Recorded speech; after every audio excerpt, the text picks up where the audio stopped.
Well, you're welcome to say Eben Media Sports Extra on YouTube. We've already established that the Blasters have a concern when it comes to defending. In fact, these days, our performance in defense is very woeful. Now, going into the 2026 FIFA World Cup, we are in to find out how best we can solve this problem. And looking at the personnel at the disposal of the Blasters, Alexander Djiku, Jonas Ajete, Oppong Peprah, Jerome Opoku, and some of the local centre-backs. How best can we get 2 or 3 players to fill that void for the Blasters so that the World Cup, Charlie, it will be vim for the Blasters? So we delve into action. Now, we will start off with Alexander Djiku.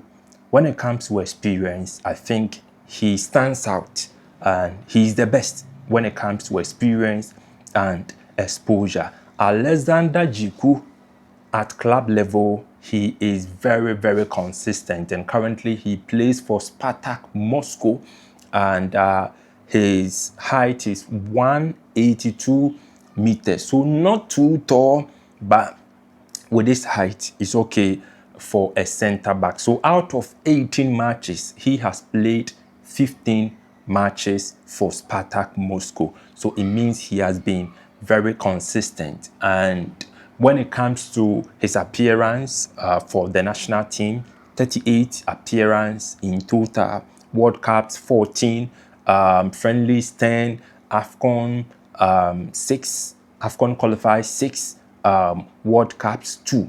Now, during the 2022 FIFA World Cup, Ghana conceded its highest goals, because in our first game against Portugal, we conceded 3 goals. Second game against Korea, we conceded 2, and that makes it 5. Last game, we conceded 2, so 7 goals. And Djiku was part of that team. Djiku played against Portugal, and Djiku, Charlie, it was so difficult for Alexander Djiku. And I think our next game against South Korea, Djiku did not start the game. And our last game against Uruguay, he was benched. So he made an appearance against South Korea, but against Uruguay, he was benched. So 2 appearances at the World Cup for Alexander Djiku. Now, we are doing this because time is not at our disposal, and we don't have the luxury of time. So players who are regular at club level, I think, should be given the opportunity to play for the Blasters, because they are very active, they are very sharp, and they can easily fit in at the Blasters because we do not have time. And one key factor in making call-ups is looking at how regular the player is at club level. Now, the next player is Oppong Peprah. Some call him the new star.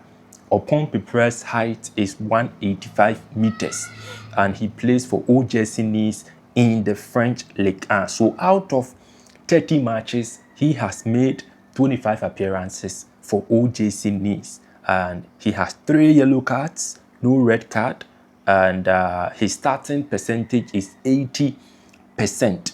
Now, compared to Alexander Djiku, Djiku has 5 yellow cards, 15 matches, 5 yellow cards, 1 red card.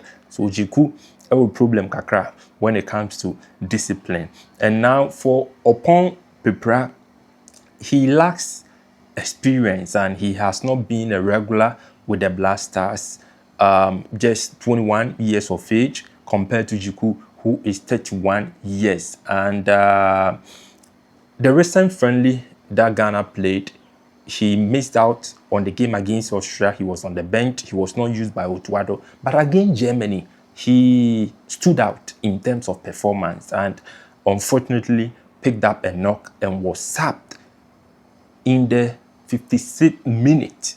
So against Austria, he was benched, but against Germany, he played 56 minutes, and clearly he was the best player for the Blasters of Ghana. he made his debut against Comoros in the World Cup qualifier, so quite recent, and he enjoyed only 14 minutes. Now, the next player we are going to look at is Jonas Adjetey. And for Jonas, he has been struggling since he made that move from Basel to Wolfsburg. Playing time, Charlie, you know Sheda, they get playing time at Wolfsburg. Oh, you know Sheda, they get playing time. So if you're a fan of Jonas Adjetey, you need to pray for him. At club level, he has not been a regular, and they are doing everything possible to ease him into the side gradually so that there will be no problem for Jonas Adjetey. Now, because Adjetey has not been regular at club level, it makes it difficult for me to include him or to have him as a starter in the Blasters, because in terms of stats, you cannot compare his stats to Djiku's stats or Oppong Peprah's stats. But for Jerome Opoku has been a regular in Turkey. And for Jerome Opoku, we all know his strength as a defender. He's very tall and he's good with the area ball. So now let's look at the stats of Jerome Opoku, who plays in Turkey. Out of 30 matches, he has played 29 matches at club level, and he has 2 assists to his name. Now, compared to Adjetey, Adjetey made that move from Switzerland to Germany, and he's on the books of Wolfsburg. Now, out of 10 matches, he has 4 appearances, and he is clearly lacking playing time at club level. Now, I think locally, because we do not have a lot of exceptional centre backs, I think locally we need to look at some of our centre backs. Of course, there are names like Ebenezer Ban, Razak Simpson, Kelvin Osei Asibe, and Mohamed Ali. But one partnership that I think is the best in the Ghana Premier League is the partnership between Asibe and Ali, because we are looking at partnership that will help improve the Blasters. I think we need to have a look at Asibe and Ali's partnership. We also need to look at the two as centre backs. And for Asibe, Kelvin Osei Asibe of Hearts of Oak, out of 29 matches, he has played 25 matches, so a regular for Accra Hearts of Oak. And of course, Ali, out of 29 matches, he has played 22 matches as well. And the two have helped Accra Hearts of Oak improve in defending. So they are the team with the highest clean sheet in the Ghana Premier League. The highest clean sheet in the Ghana Premier League. I think it is 17 clean sheets. They've conceded only 12 goals out of 29 matches. So there are options for Carlos Queiroz to analyze and also explore.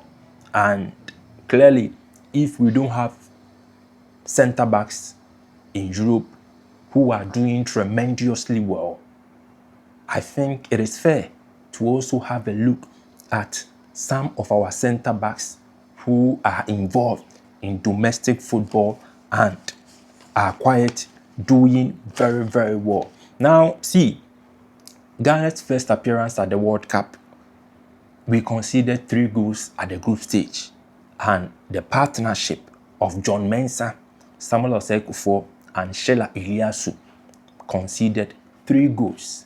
Against Italy, we conceded 2, clean sheet against Czech Republic.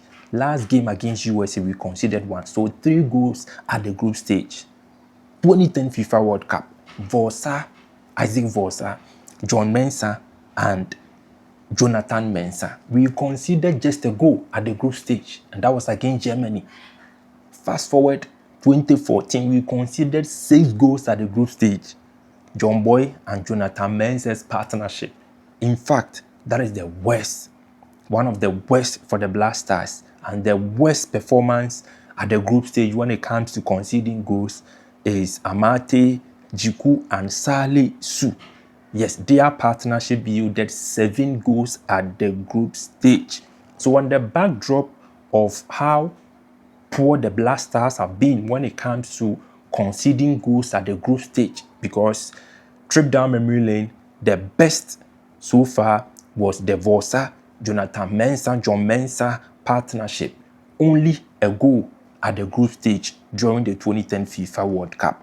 And currently, we are not doing very well. I tell you what, 4 friendlies, 10 goals. So among the center backs we've analyzed in terms of how active, how regular they've been at club level, and also their experience with the national team, among the center backs, can you make a case for 3 or 2? As for me, I'll go in for Oppong Peprah and Alexander Djiku. And I will also consider Jerome Opoku, Muhammad Ali. Yeah. So Ali Muhammad, Jerome Opoku, Djiku, and Joseph Oppong Peprah. I would like to hear your take on the analysis. And I think Coach Carlos Queiroz will also explore domestic football, have a look at our center backs, because we don't have most of our center backs doing well in Europe. But do well to subscribe to Eben Media Sports Extra on YouTube for the very best of sport and content. Have a wonderful day.